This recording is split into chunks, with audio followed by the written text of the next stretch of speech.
இப்போ பார்த்தீங்கன்னா உங்களுக்கே தெரிஞ்சிருக்கும் அந்த லைட்டை வந்து ஃபேஸ் இல்லை கடையில் பிளிங்க் ஆகுதா இருங்க அப்படியே காட்டுறேன். சுற்றி இருட்டாக இருக்குது. ஓகே, இப்போ பிளிங்க் ஆகும். இந்த ஃபால்ட் வந்து நான் 1008 தடவை வந்து சரியான ரிஜிஸ்டரில் இருக்கிற ஈபிக்காரங்களுக்கு ஃபோன் பண்ணி இன்ஃபார்ம் பண்ணிட்டேன். இந்த மாதிரி ஆகிட்டே இருக்குது, தொடர்ந்து பண்ணிக்கிட்டே இருக்குது, நீங்கள் வந்து பாருங்கன்னு பார்க்கல.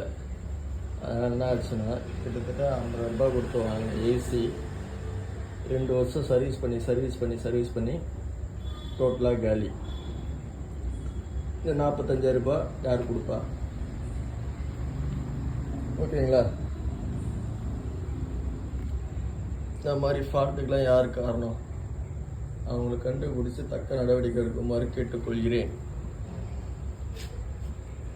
45,000 ரூபா போச்சு, அது ஏசி தான் போயிடுச்சு.